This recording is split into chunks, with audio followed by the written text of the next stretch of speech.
There we go.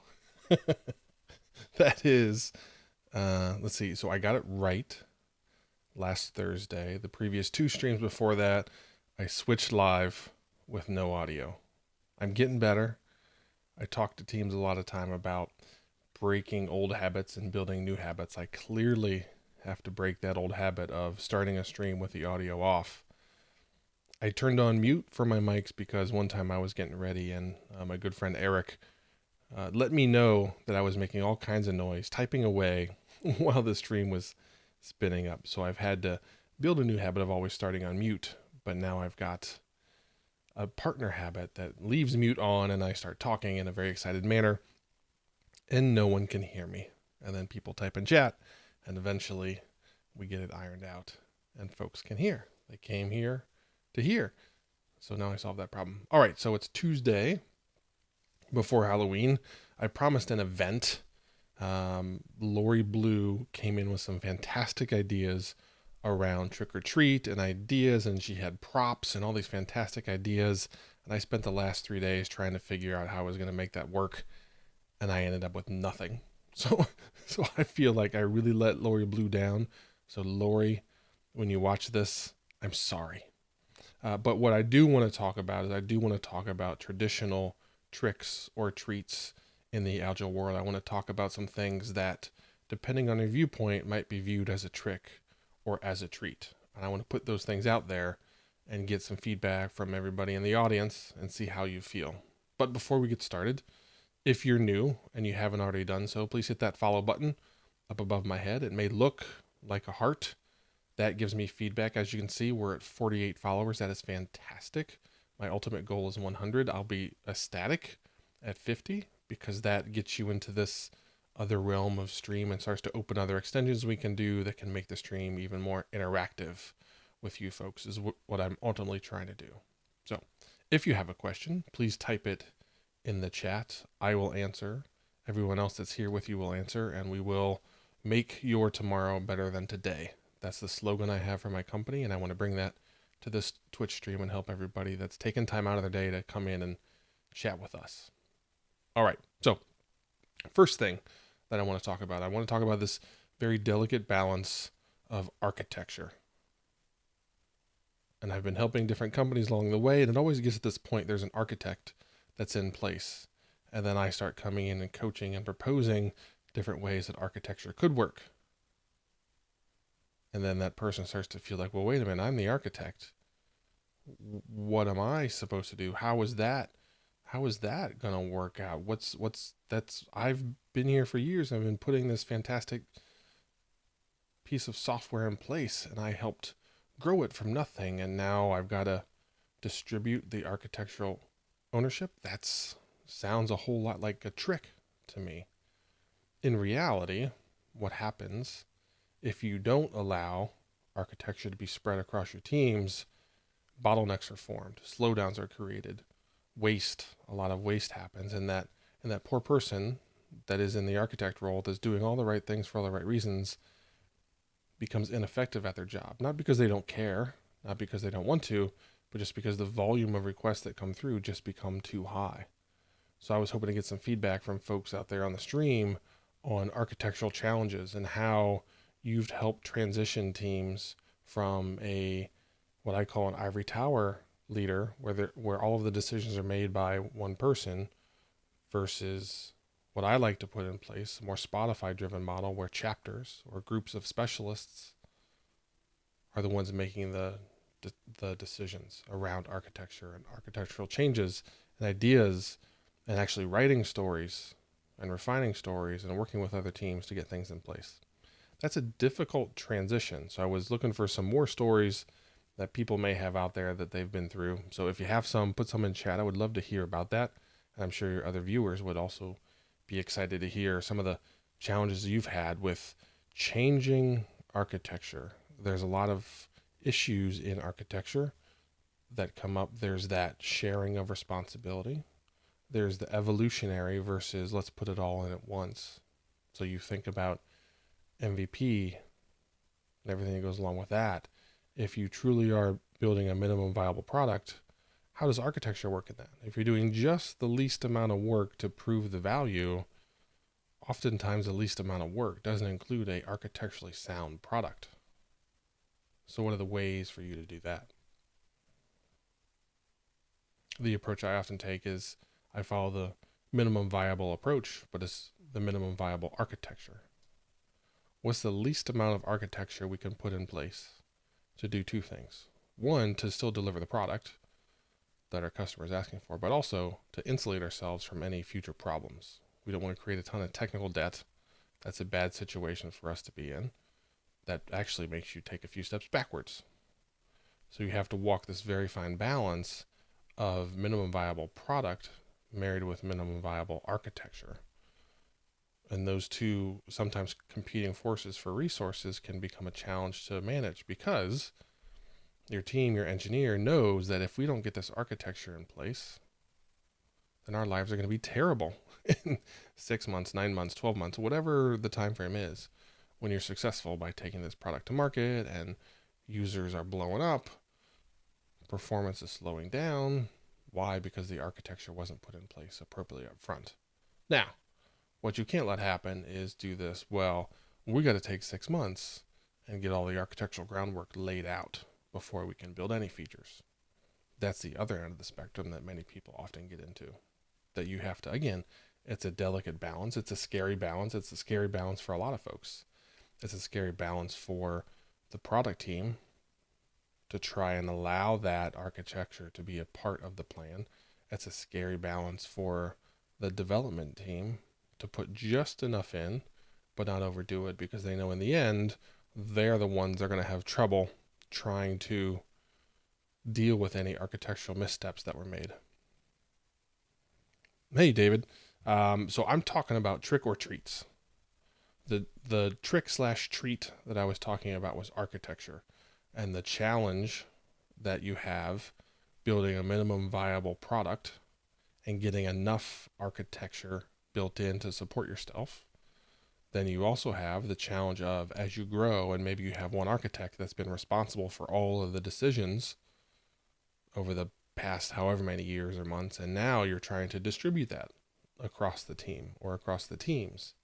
And now that can be a difficult, challenging position for the architect to be in. And then for you as an agile leader to guide folks down that path. That's one of those very tricky situations that if you get it right, sticking with the Halloween theme, truly does become a treat. But it is hard, and I've led teams through that. And one of the ways that I get folks to understand is that I want the architectural decisions to be made by the people that are doing it the most. I want the people closest to the problem to actually solve the problem. That doesn't mean architects don't know what they're doing. It's just they are overrun with other requests that they don't actually have time to write code so often. So how do you know what's best? Yes, you have tremendous experience, tremendous knowledge. I don't want to leave that on the shelf. So what I transform architects into operating as is I want them to be our guide, to be our Sherpa. The visualization that I give a lot of these teams is your architecture is a giant ship, and there's a ton of people out there helping to make happen. We're getting the sails up and down, anchor up and down, managing everything that has to be done. That's your team. The architect, I want the architect to be at the helm, standing at that steering wheel, guiding the ship, making sure we're going in the right direction. The ultimate challenge that I have for them is I don't want them to grab that steering wheel. I want them to steer with just one finger on that steering wheel, just little taps back and forth. If they've educated the team correctly, if they're working with the team correctly, that's entirely possible. And I've seen it work, and it's fantastic. Why? Because you can scale at that point. Every decision doesn't come back to the captain. If every decision comes back to the captain, then everything slows down. When you can enable and empower your entire team, everyone on that ship, to make the decisions that need to be made and have a clear understanding of where we're going and why we're going, then you're in much better shape, and you can actually sleep at night because you aren't worried about those 85 decisions that you have to make. And hopefully you get them right. The other thing is you can also lean on people. You don't have to know everything. Sure, you might know a lot. You might know more than many other folks, but you can't magically have all the answers. So that's one of those very tricky situations that I've seen a lot of people wrestle with.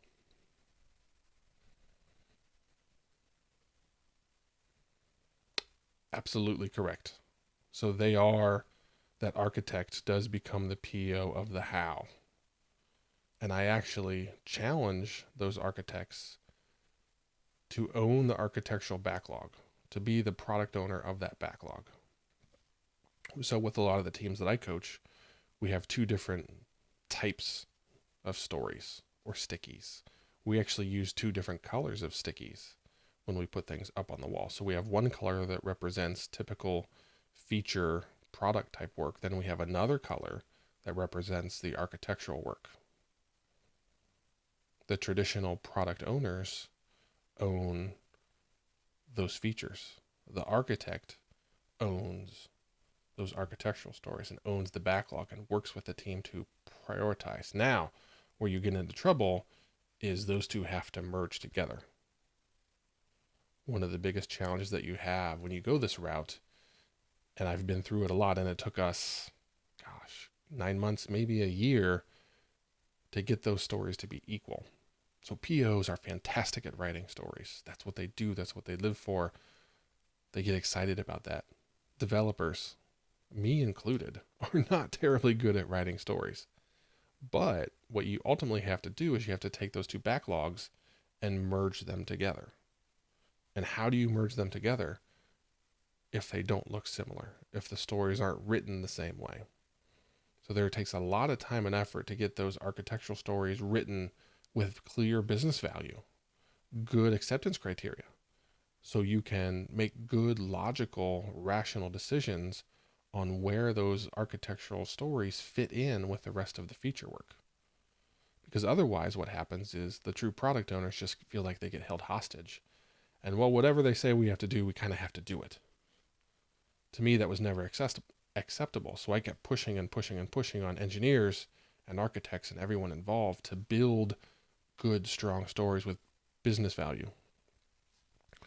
Sammy, connectivity issues. That's not cool.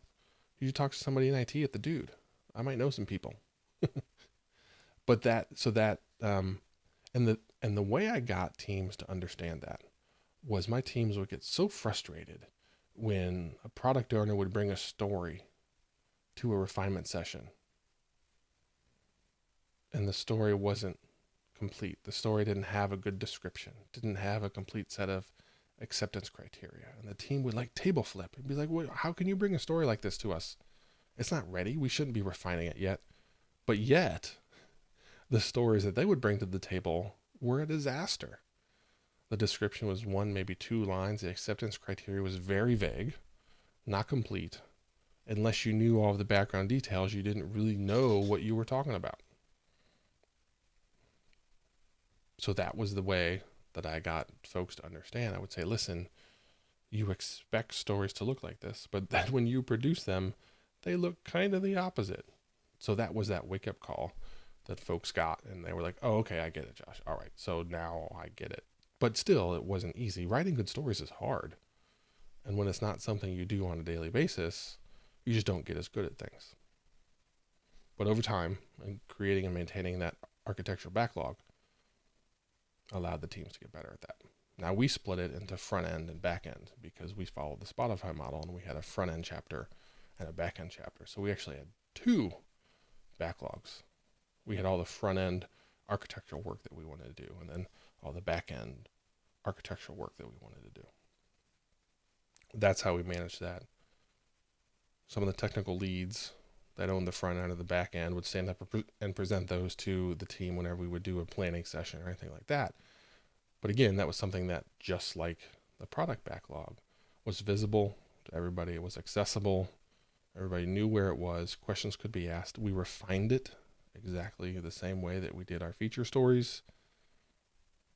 But the owners, the drivers of it, became the architects, and what we loosely referred to as the front end lead and the back end lead. I never liked using the lead term because then you start trending towards that. Well, that person's a lead, so I'm not gonna figure that out. I'm not gonna answer those questions. I'll let them do that. So I tend to steer away from that. as best I can. But you do have these natural folks that just kind of gravitate in a leadership position. That's cool. And I want to engage that. But oftentimes I worry about putting the word in place because it does create some bad behaviors. Okay? So questions, complaints, fears about that. Any architectural challenges people are having? Do you have architects in place that maybe aren't on board instead of inboard with Agile and the way it's changing their lives? If you have any ideas or thoughts, please share in the chat as I take a drink of water.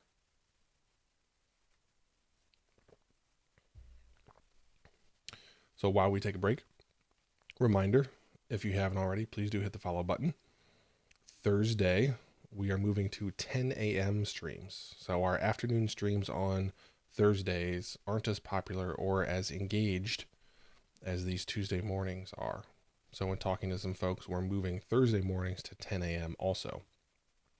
However, we do have a special event this Thursday where I'm going to be at Pendo, a local company that's growing insanely fast.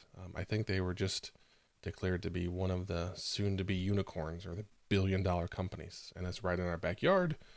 I know some Agile coaches there, so I'm excited to go there, show them off, let them talk about what's going on, answer some questions, ask some questions, and just continue to give back to the community. So Thursday, we will have 2 streams, one in the morning at 10 a.m. and one in the afternoon at 3 p.m. I'll update the schedule. I'll be sure to update everybody on Twitter, anywhere else that you may follow us, so that way it's clear you know when things are going to be. So we'll see how it goes with 2 streams in one day. Should be exciting. Then the following week, we'll be back on track with our traditional Tuesday and Thursday morning streams. Next Thursday will be pretty interesting because I will be at a conference down in Orlando, a TechWell event. As you can see, there's a $400 promo code down there, so get it while you can. The conference is next week. I'll be there. Bob will be there. A bunch of other good folks will be there. In fact, Todd Olson, CEO of Pendo, is going to be speaking there as well. So Todd's a good dude, always fun to hang out with, so I look forward to that. But we'll be doing this live stream from that conference. I don't know what the setup's going to be like. I'm going to sort that out. I would like to do it in a relatively populated place, but I don't want it to be too noisy, so I've got to figure that out. So I'm really looking forward to that. We got some cool and exciting things coming up in the next couple of weeks for the stream that should be pretty cool. Give you a new diverse set of people to see and hear from. I think next week we'll be able to get Bob on the stream Thursday in Orlando because he'll be there as well. So that's always a fun time. And until then, I'll keep rolling unless there's any other questions. So let's talk about other tricky situations, other challenging situations. Oh, here we go.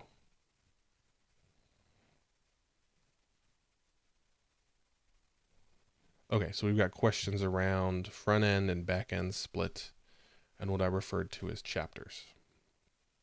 So I'll take a step back and explain that chapter approach real quick. We borrowed that from Spotify, who, by the way, they're fantastic. So we reached out to them because we were stealing part of their process, and they were amazing. They jumped on phone calls. They got people across 3 different time zones on the phone call with us.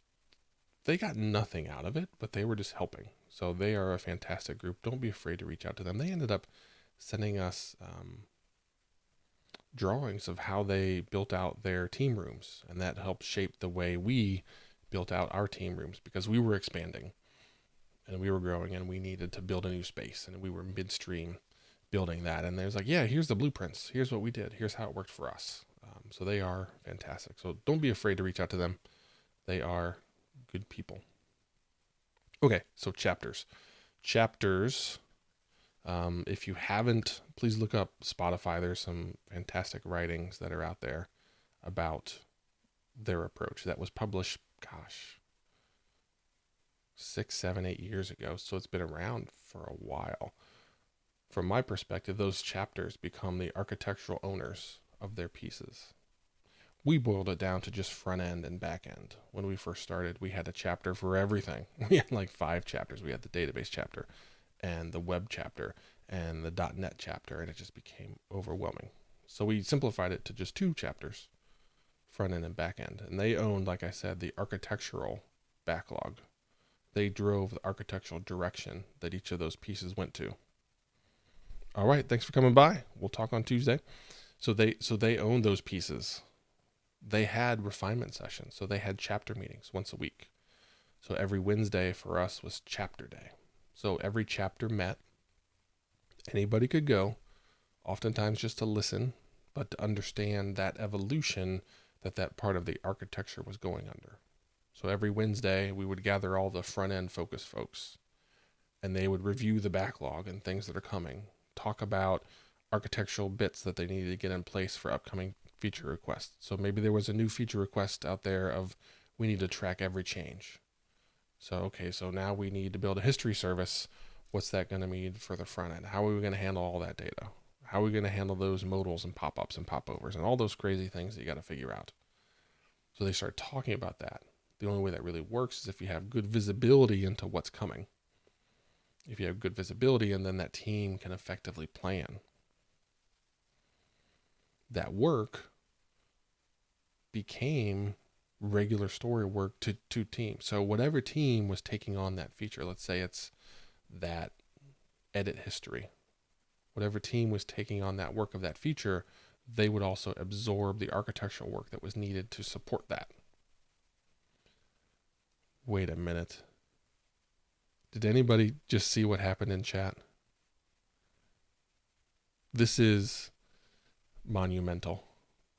Bob Galen on Twitch. Bob Galen using new, exciting technology. Even my wife, I hear over there, she's excited. She's astounded. She might have just passed out. I don't know what's going on here. This might be my last stream. I might not be able to top this. Yeah, my wife just said it's a mic drop. I'm just going to turn everything off and we're done. We got Bob logged on to Twitch. Hey, Bob, if you haven't hit that follow button up top, I can show you where it is. It might look like a heart. I can help you with that later this afternoon when I see you. It is a very historic moment. Bob Galen on Twitch. Gosh, I never thought this would happen. If you're here, if you're one of the 10 people that are here, mark it on your calendar. Tell your friends. Create a clip. Share it out. It will probably go viral. Okay. Sorry. Bob distracted us. But I've never known Bob to distract me or anything. But Bob, it's good to have you. Come on back more often. Okay. So we are talking about delivering complete vertical pieces of value. So like I said, when that team takes on that new feature, if it's that history feature that they're building, they take on that architectural work. So it's not, those chapters aren't separate work streams or anything. They are just queuing up the work. They are spending time working together, thinking about the things they need to think about, thinking about, okay, what's the right way to architect this new component that we need to support this feature? Let's build out the stories. Let's do the research. Let's put the spikes in place. Let's execute upon those. That doesn't mean that's a separate group that does the work.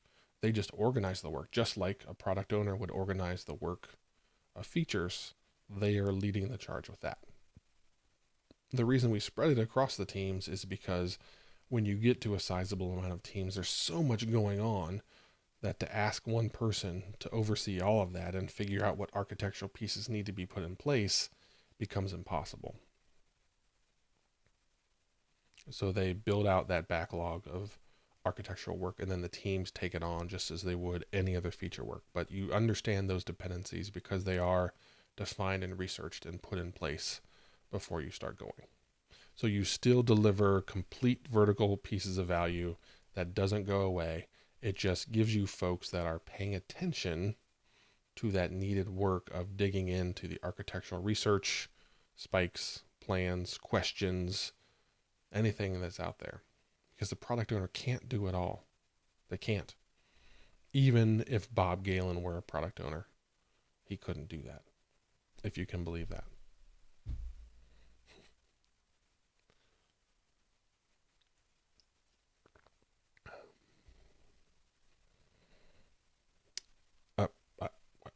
they fully tested? Are they fully UX'd? They're fully everything, Bob. So nothing changes. Nothing changes. You still have your definition of done. You still have your definition of ready. Everything's there. They are no different. It just comes from a different source.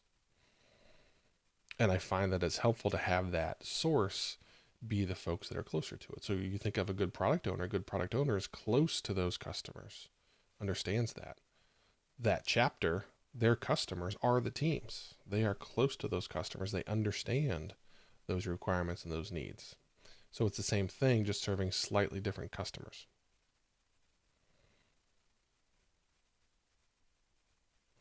Absolutely correct. So those folks that were focused on front end, and it's not just subject matter experts, those chapter meetings were open to everybody.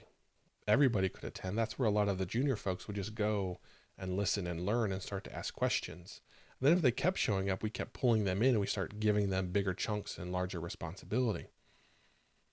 But there were front end folks that would go to the back end chapter just because they wanted to see and learn and understand what's going on with this back end architecture that I'm consuming with my JavaScript front end. Folks in the back end chapter would go to the front end chapter and listen and learn and understand these new things that are coming. Are they having challenges with any of our architecture? Are there things that we can do?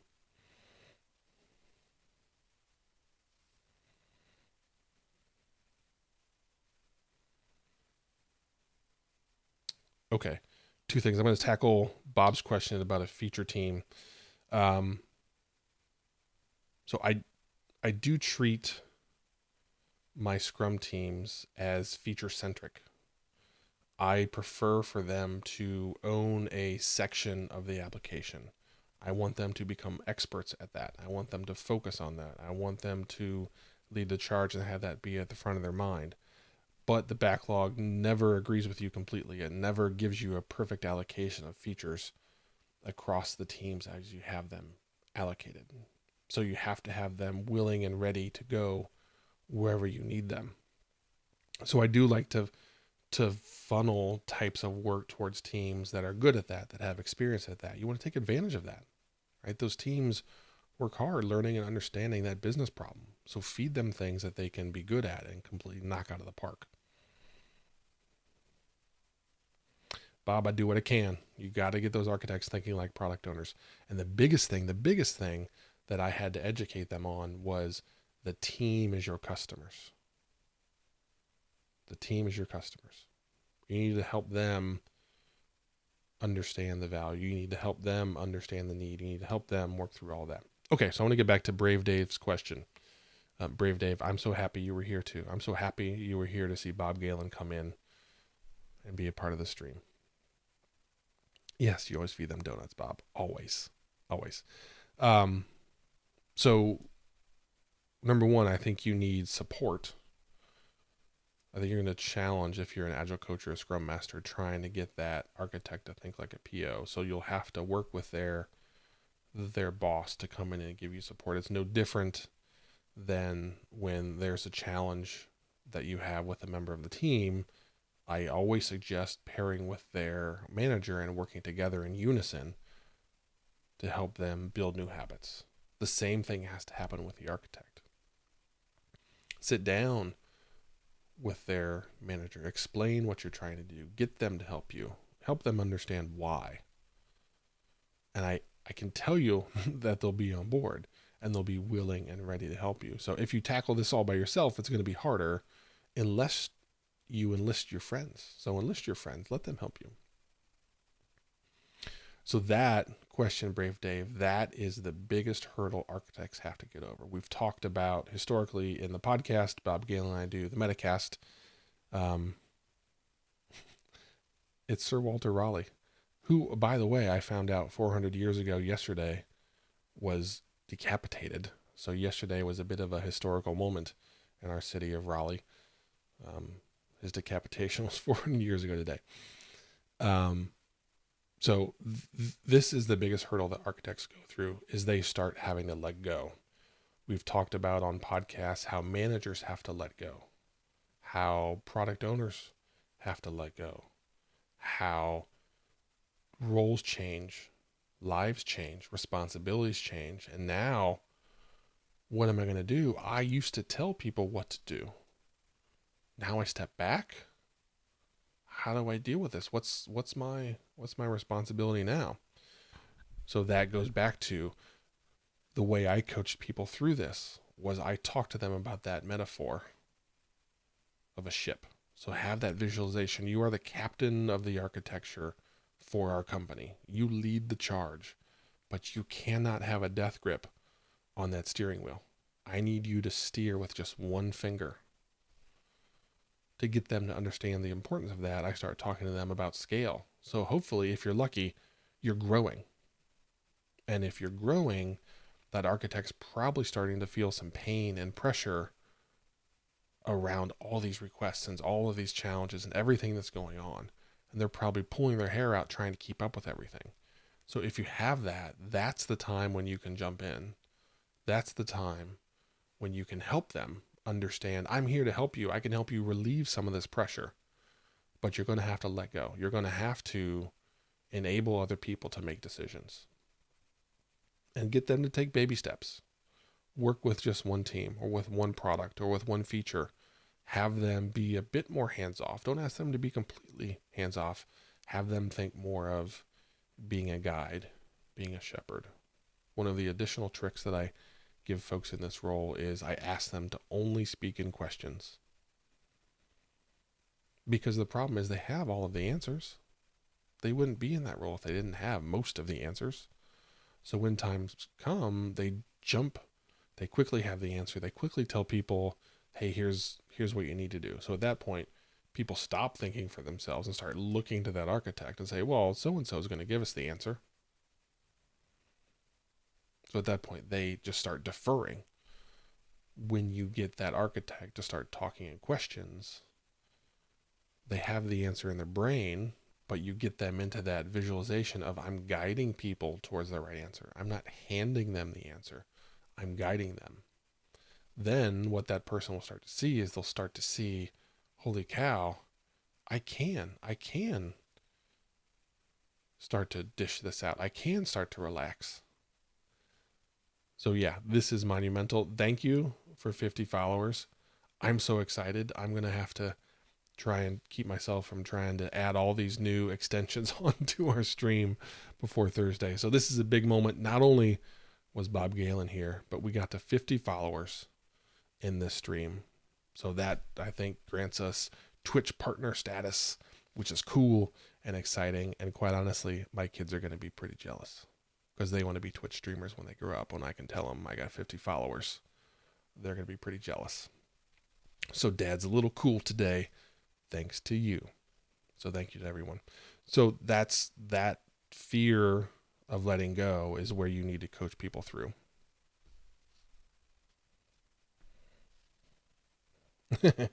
Well, I'm glad we could help, Brave Dave.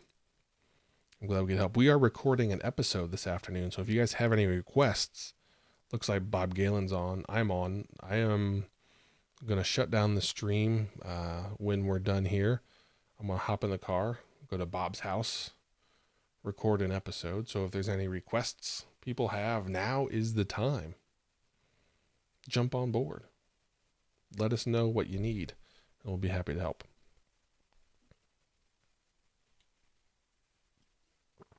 So that architect struggle, oddly enough, doesn't get talked about.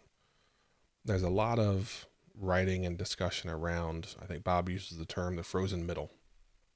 So those middle managers that are really wrestling to understand how their world changes, how they operate, what they do now that Agile's in place, now there's self-directed teams. What's my responsibility? How do I lead? How do I manage? What do I do? Architects are left in the same position, but unfortunately there's not enough attention paid to that problem. So then you get this giant wrestling match of who owns the architecture, who doesn't. So this approach is things I've taken. You know, Bob, when he said your episodes, he meant both of us, Bob, not just me. Now I know I'm the one that leads in word count and does most of the talking in the podcast. So I could see how you get to the conclusion that, you know, when they talk about our episodes, they're really talking about me. because I drive most of the discussion. So that's one of the things I wanted to bring, going back to the architecture thing and the trick or treat. That is one of those things, that this very delicate balance for architects as Agile comes in and you start to distribute architectural control, architectural decisions, architectural direction, doesn't get enough information. Maybe I should write a blog post or something about that. So maybe that'll be coming too. And hey, listen, Bob, there's nothing wrong with Brave Dave saying nice things. All right, it's okay. He can say nice things about me. There's nothing wrong with that.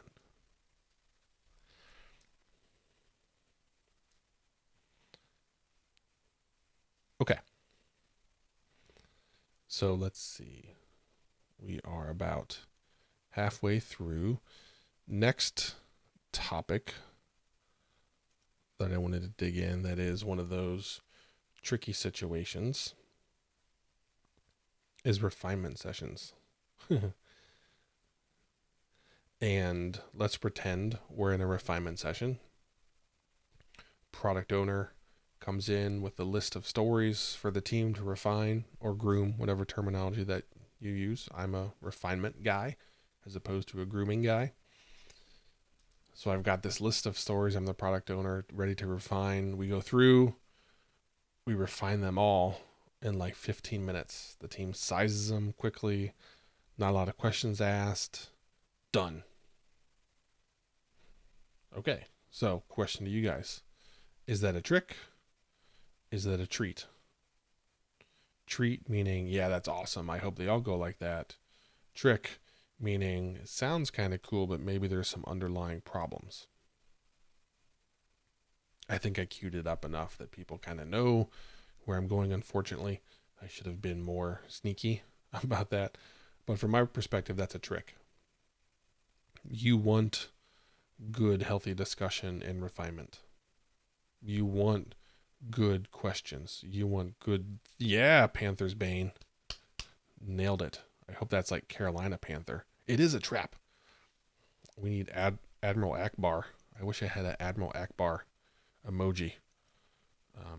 That would be cool, because it is a trap. Let me see if there are any built in. No, there aren't any. I was hoping there was an Admiral Akbar emoji for those. Yeah, Bob, that's nerd talk. Star Wars. It's cool.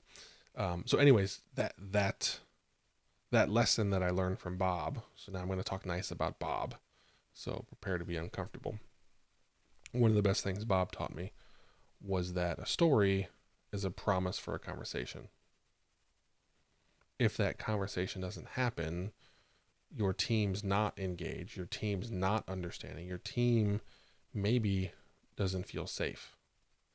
Maybe it's not an environment where asking difficult, challenging questions of the product owner or potentially of each other isn't good, is scary, is fearful, is a trap. All of those things.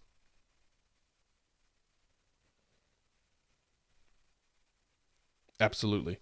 That conversation is key. And so when I start seeing that, when I start seeing teams where they're just crushing through refinement and they get through 20 stories in 20 minutes, you've got to know something's wrong. And what you can't do is you can't just barge in and say, hold on, guys, something's wrong. Right? You need to sit there and start asking questions and start understanding why people aren't ready, willing, and able to challenge each other. I just wrote a blog post around conflict and how healthy conflict is important to success. If everybody just always agrees, you're not going to actually make things better. You're just going to do whatever the first person says and then just roll with it, right? That's not how you build a great product.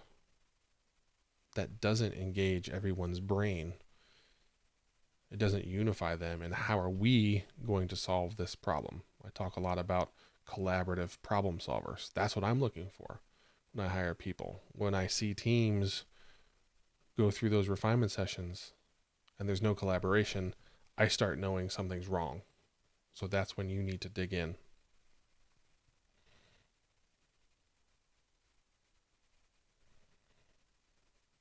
Yeah, Dave, that's the problem. And I actually had a team that I was working with where, and they like flipped out when I asked this question. When I said, should we stop putting points on stories? Because at the end of the day, we realized that the point values didn't matter. But the thing and how I knew I had succeeded was they said, no, we want to keep assigning points to these stories. We know the points ultimately don't matter, but we know they force us to have the difficult conversations. They force us to really decide, is this a 3 or an 8? And if I say it's a 3, I got to stand up in front of the group and say, hey, it's a 3 because of this. Or if I say it's an 8, I've got to argue with my buddy over here and say, hey, it's an 8 and here's why. Now, we had created an environment where that was safe, and the team understood the value of those debates. They understood those little nuggets that those uncovered, those discussions gave them so that they could be more successful in executing that sprint. We had been through enough, we had made enough mistakes along the way that we learned some tough lessons, and we started to understand that if we really spent time refining well, we were going to make our sprints that much easier. So I can't remember a time being that happy as an adult coach when I threw out there that, hey, maybe we shouldn't use points anymore. They said, no, we actually want to stick to it. And the funny thing was that they told me after that meeting that they were at lunch like a week or two before that. And one of the more junior folks threw out a question of, hey, yeah, I'm thinking about suggesting to Josh that maybe we don't use story points anymore because I just don't see the value of it anymore with the way that we're operating. And one of the senior guys that had worked with me a couple places before is like, listen, don't say that. He will flip out. Like Josh doesn't flip out about much, but he will lose it.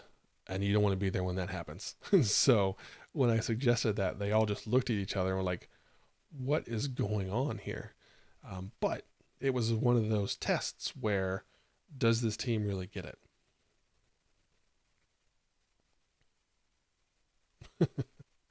Everything is made up and the points don't matter. Yeah, I'm a fan of soda sizes or t-shirt sizes, right? I talk about sodas. You know, you go somewhere and you get a medium soda. You don't know exactly how many ounces it is, but you know you want about a medium, right? Maybe it's a little bit more than Burger King or a little bit less than McDonald's or Wendy's or wherever you go, but you know you want about a medium. We actually use those sizes on our epics. We could use the same thing with our stories, but we've always used story points. So it's one of those things.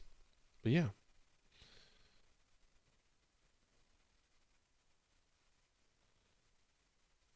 whose line is it anyway? I don't get the reference, Brave Dave. You got to hook me up. Like I used to love that show when it came out. But yeah, it's one of those things that you get to that successful point and you can challenge the team of maybe we shouldn't use points. And if they say, yes, we want to continue using points, you've done your job. Go have your favorite beverage of choice, whatever it may be.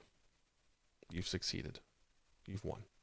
Now, it took me years to get there. So don't think it's going to happen overnight. So be patient. Keep working at it. It's hard.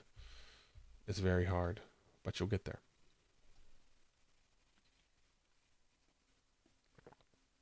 Oh, I got you. You're right. He did say the points don't matter. You are correct. All right, I get the reference now. Bonus points. Even though points don't matter, bonus points for that reference. That's good. That's a good joke. Cool. All right. So those are the two key topics I wanted to talk through. I wanted to talk about the trick or treat challenges around architects wrestling with the evolution of their role and how things change. I wanted to talk about the trick or treat situation around refinement sessions when things get refined insanely quickly. It'd be very easy to view that as a good thing, but in reality, that's a scary thing. So just be careful.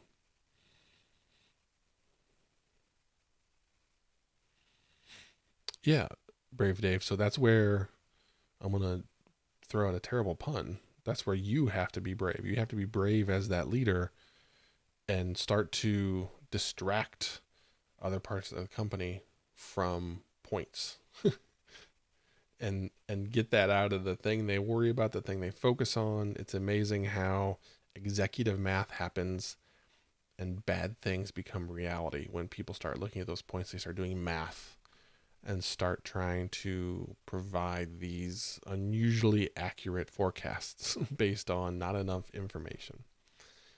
So that's where you as a leader have to insulate the team from that.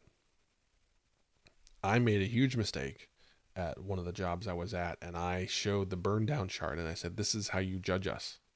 So every sprint review, we're going to stand up and show this burn down chart, and you're going to decide whether we did good or bad. In reality, I realized the mistake I made.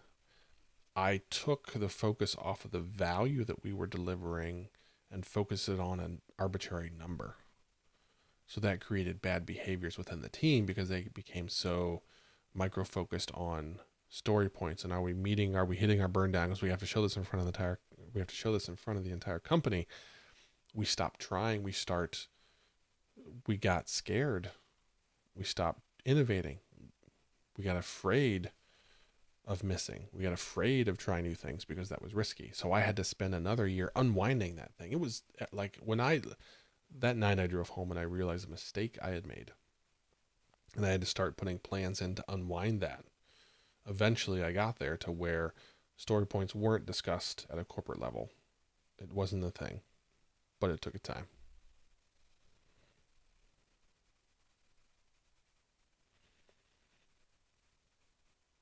Estimates do matter to organizations, Bob, but I don't believe that story points are the right metric with which PMOs and executives should be operating with.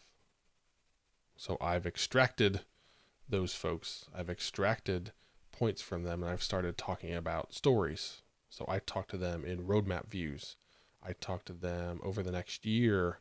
This is what we're building. These are the epics that you're going to get. Here's the ballpark quarters of when they're going to arrive. So when you give them those minute details, that leads to minute micromanaging and microplanning. And that actually interferes with the team and doesn't let them do their job.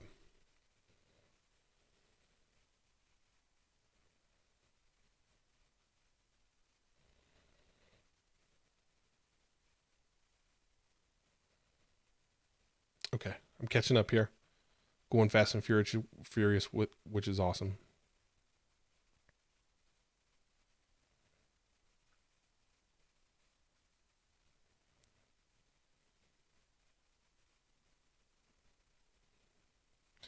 Yeah, Sarge.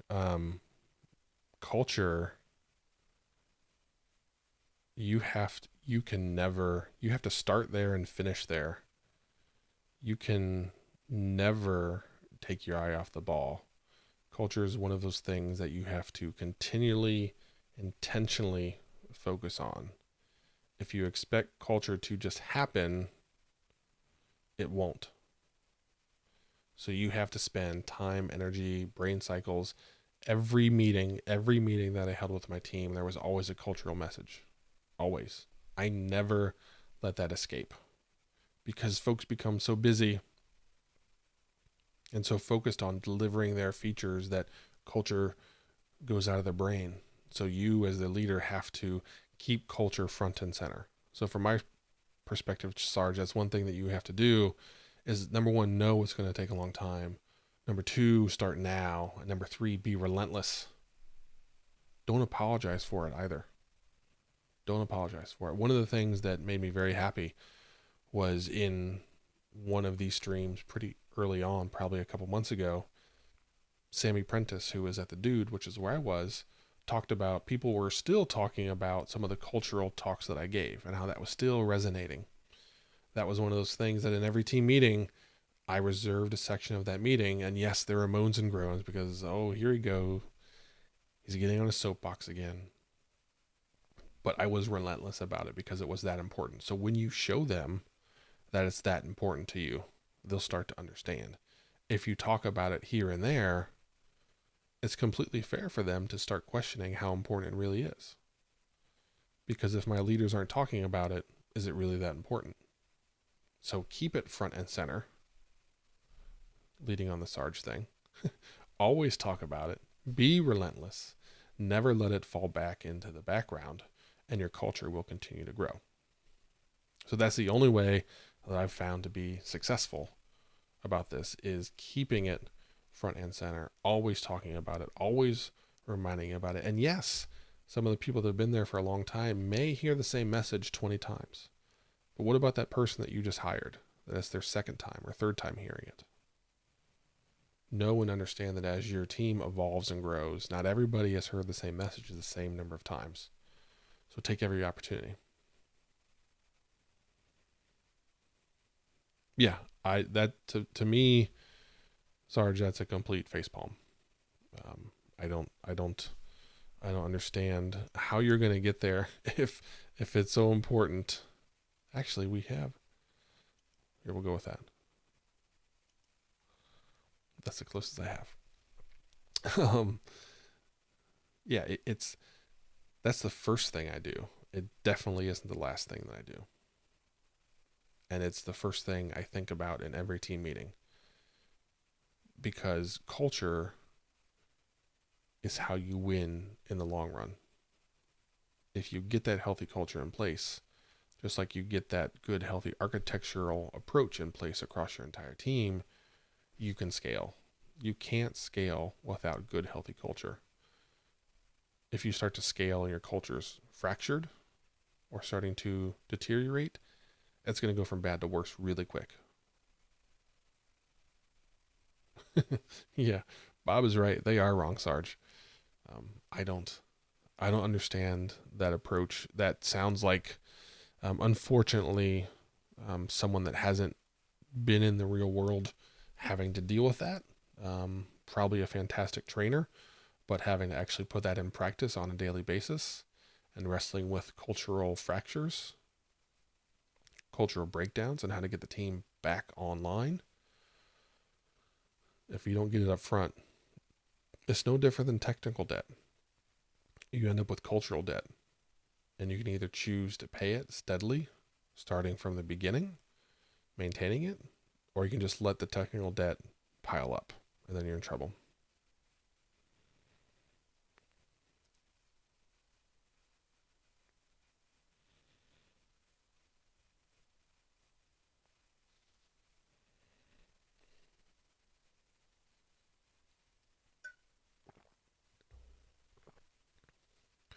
I think it's the transition that we're trying to lead, and I know with every organization that I work with, and I know Bob does the same, is it has to move away from the command and control. So all of that is fine in the command and control. Culture doesn't matter because you're here to do what I say. Culture's not important. We come at it from the opposite, where I believe culture wins. Culture is the thing that's going to allow me to beat you because I can scale more quickly, more effectively with a healthy culture than I can relying on that one heroic leader to always have the right answers and to always tell everyone where they should be going and what they should be doing. I believe that's a completely unscalable model, if unscalable is a word, and I believe it's ripe for failure because there is a single point of failure. So I believe in spreading that out. I'm a team first guy. That's where I go. That's what I've seen work very well. The problem is, for most people, is that's harder. It's harder to get there. It's scarier to get there. You have to let go. You have to admit that maybe you don't know everything. There's a lot of leaders that are terribly uncomfortable with that. You have to become comfortable with accepting that maybe I don't know everything. Maybe I shouldn't know everything. Those are the difficult questions that people wrestle with. Yeah. So let's wrap this up. Keep the questions coming. I just want to provide a nice wrapper at the end here because we're coming up at about the hour mark. That doesn't mean we have to shut it down, but I just like to give a recap about an hour in. Upcoming schedule. Uh, Thursday, we will have two streams, one in the morning, one in the afternoon. One in the morning will be your normal traditional stream, just like you're here today. The one in the afternoon, I will be at Pendo with some of their agile coaches. The following week will be Tuesday and Thursday again in the morning. Thursday, we will be in Orlando at a conference. Maybe Bob will be online. Maybe we'll have a special guest. So we'll see that. Well, Bob, you know why you've never ever seen me talk this much? Because there's not a microphone sitting in front of you.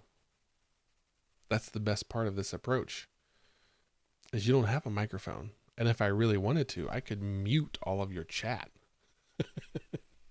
which would be interesting. But then you start texting me, and then, oh, I didn't even have to say it. Chat already knows what's up. Chat already knows what's going on. So when I'm allowed to talk, I can talk. Maybe not with the same volume. Not volume as in level of noise, but amount of words as some people I might know Bob Galen. But I can hold my own, Bob. I can hold my own. Hey, if you need to change your stand-up time to tune in, go ahead. Or join about halfway through, whatever works for you. We found that 10 o'clock works for us, so hopefully that works for you. But we have been ever evolving this process. We've changed times a couple of times. See, Brave Dave agrees with you. Panther Bane. Hopefully that's the Carolina Panthers, because I'm in the state of North Carolina and they're our local team. So, yeah, sounds like you need to change your stand-up. Have everybody show up. Have everybody hit that follow button. Cool. All right. Well, hey, everyone. Thank you so much for being here. I'm so happy for those of you that were here when Bob Galen came on to Twitch, jumped into chat, started engaging. That is monumental. As I mentioned, my wife was terribly astounded by that. Yeah, Josh, I will see, or not Josh, Bob, I'll see you probably about an hour and a half. We'll be there. We'll record an episode. So everybody, thanks for tuning in, and we'll chat on Thursday.